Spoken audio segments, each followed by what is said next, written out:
Donc je vous partage cette sortie au cas où certains connaissent la saga. On a ensuite une romance hyper mignonne qui s'appelle My Mechanical Romance, donc de Alexen Farrell Folmos.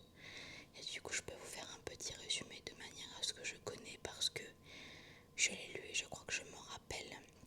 On va suivre du coup une jeune fille qui va rentrer dans le club un peu de robotique de son lycée, il me semble, et elle va être un peu la seule fille entourée de garçons, et donc elle va attirer l'attention de Théo qui du coup est dans le club dans lequel elle est, et il est surtout très séduisant, où elle se demande au bout d'un moment, malgré qu'elle est passionnée, est-ce qu'il y a vraiment de la place dans ce groupe d'ingénierie et mécanique plus précisément. Et du coup on va découvrir son parcours en tant que jeune fille qui se pose des questions, le féminisme, mais également sa relation avec Théo qui va du coup commencer, et notamment également ses problématiques parce que l'année prochaine elle rentre à la fac, et donc ça parle également du fait de préparer ses dossiers de fac et de repousser un peu le moment jusqu'au maximum par peur, je pense, de commencer une nouvelle vie. Donc je pense que c'est un roman young adulte qui sera vraiment très mignon à lire et hyper agréable à découvrir. On a ensuite toujours le 1er juillet King of Sin, le tome 2 qui sort en poche de Hannah Wang. J'ai vraiment très hâte que toute la saga sorte en poche pour enfin commencer à les découvrir. Mais c'est quelque chose que je fais encore un petit peu patienter parce que j'ai d'autres livres que je veux lire avant. Et j'ai encore quelques livres à finir dans ma pile à lire. Du coup toujours le 1er juillet on va être sur les 2 dernières sorties. Et la première c'est Éphémère, donc l'intégrale de Emma Dinkel. Je vais tout de suite chercher le résumé. J'ai déjà lu du coup une fois le résumé, et je m'attendais absolument pas à ça au niveau du pitch en fait. Je sais pas pourquoi je m'attendais à quelque chose de totalement différent et de peut-être un peu plus dark. Mais a priori ça n'est pas du tout le cas, peut-être que je me trompe. Mais en tout cas le résumé ne donne pas quelque chose de très dark. Si Romy s'est laissé convaincre par sa meilleure amie de la suivre pendant 3 mois aux États-Unis, c'est pour recoller les morceaux de son cœur. Si Thomas s'est permis de mettre sa carrière de jeune quarterback professionnel en pause, c'est pour prendre du recul sur les événements passés. Mais quand la tentation et l'amour se lient à la célébrité, les choses se compliquent, et quand le cœur et l'esprit l'oublient, leur objectif premier, personne ne peut en sortir indemne. Entre espoir, désir et mensonge, l'été promet d'être éternel. Alors c'est marrant qu'ils mettent éternel dans le résumé alors que littéralement le livre s'appelle Éphémère, et donc on a l'intégrale en relié qui sort pour cet été. Je pense que ça va en ravir plus d'un, et d'une parce que je crois qu'il a été aimé de beaucoup. Et le dernier livre pour ce 1er juillet, on va avoir un livre de Océane Ganem qui sort chez Hugo New Romance avec Triple Effect. De l'amour à la haine, il n'y a qu'une flamme à souffler. Devi, Lila, Paramara, Aga Devi, elle est à bout de nerfs. Cela ne fait que quelques semaines qu'elle est de retour à Princeton, sa ville natale, et tout part déjà en vrille. L'appartement de sa meilleure amie qui l'accueillait a pris feu. Elle est obligée d'aller vivre chez les Triple X, les triplés les plus sexy de tout le New Jersey, et accessoirement ses meilleurs amis depuis l'enfance. Mais entre Xander, le sportif au grand cœur aussi drôle qu'agaçant, que Syler, le rebelle amoureux de la musique qui dégage un magnétisme indécent, et que Sahel, un manipulateur extrêmement habile qui se passionne pour la politique, il y a de quoi perdre la tête. Surtout quand son cœur bat très fort pour l'un d'eux. Non, vraiment, c'est plus qu'elle ne peut supporter. Et si l'on ajoute à toutes ces turbulences déjà plus que chaotique son deuil, pas tout à fait terminé, ses résultats universitaires médiocres, sa mère qui s'est fait la malle en Jamaïque avec son amant et plus de la moitié de son héritage, sa cousine qui traverse une crise existentielle à l'autre bout du pays, ainsi que l'arrivée d'un nouvel inspecteur chaud comme la braise et chargé d'attraper le pyromane qui met le feu à tout ce que Davy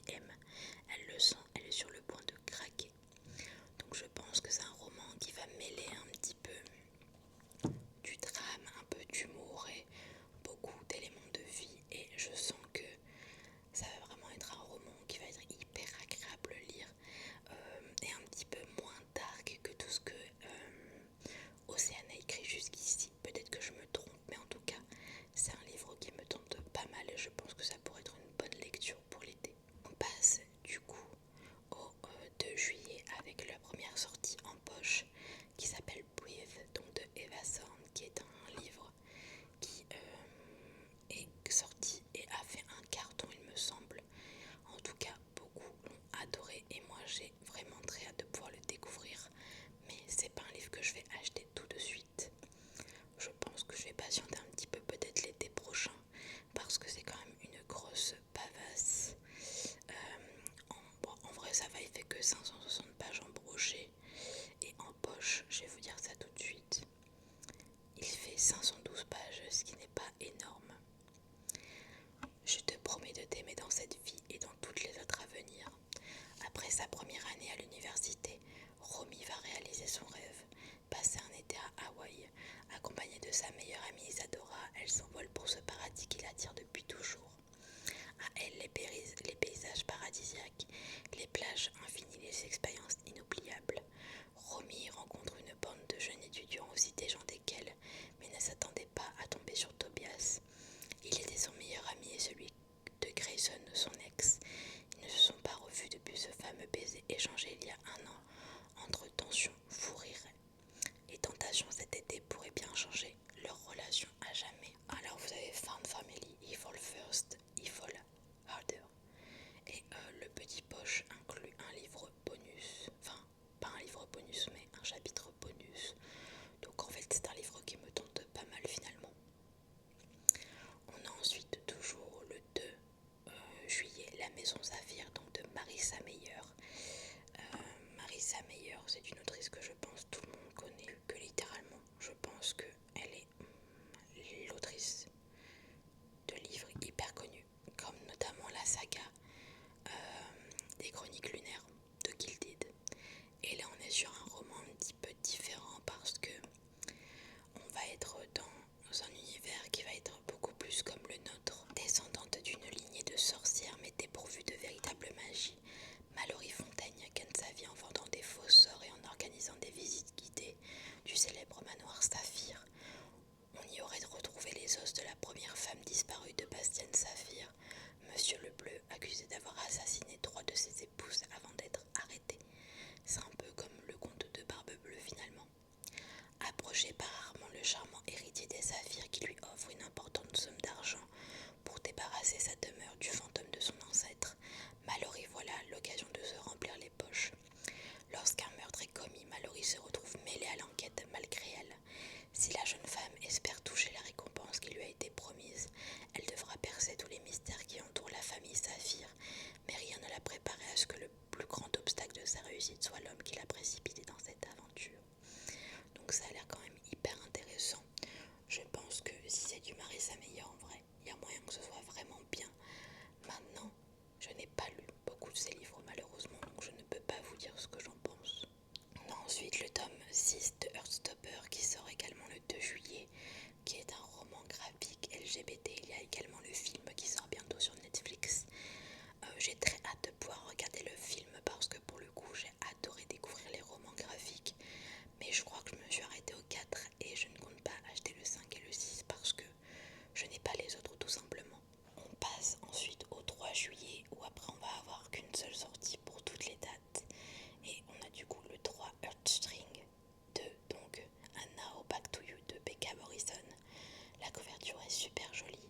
Je sais que beaucoup ont adoré le premier avec une vibe de podcast d'une jeune fille qui se retrouve à appeler la radio, je crois, pour trouver un mari à sa mère. Et je crois qu'elle tombe amoureuse de celui qui gère le podcast. J'ai pas envie de dire des bêtises, mais il me semble que c'est ça le pitch.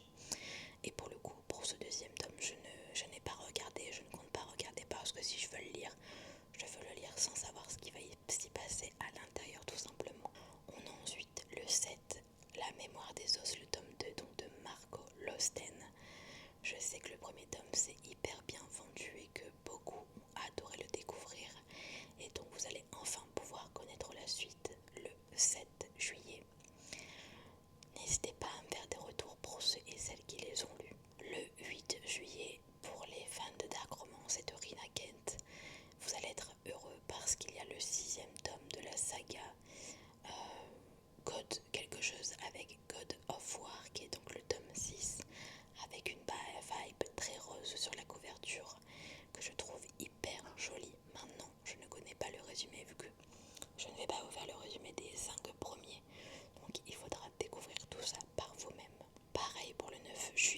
avec Lucas. La saga des impossibles, il me semble que c'est le tome 3. En tout cas, foncez si c'est du Eni Ellie parce que pour l'instant, je n'ai lu qu'un livre d'elle, mais j'ai adoré, donc j'ai très hâte de pouvoir en découvrir un peu plus. Je sens que c'est le genre de dark romance qui peut me plaire énormément et qui peut vous plaire à vous aussi. Et le 15 juillet, on a une romance assez spéciale qui sort et hyper intéressante qui s'appelle Love, Space and Peur, donc de Lara Cominoto, qui est une romance monstre. J'adore la couverture avec ses couleurs très pastel et surtout ça give une vibe d'Enemies to Lovers hyper sympa. Dans un monde dévasté par une invasion extraterrestre, Charlotte, pisteuse hors pair, s'est réfugiée dans les montagnes. Là-haut, tellement isolée, elle pense enfin être en sécurité loin des terrifiants sans visage, des créatures masquées à la carrure féline, jusqu'au jour où elle prend conscience que l'un d'entre eux la traque. Pour se débarrasser de cette présence inquiétante, elle tente de rejoindre le village le plus proche, mais dans la vallée, les véritables monstres ne sont pas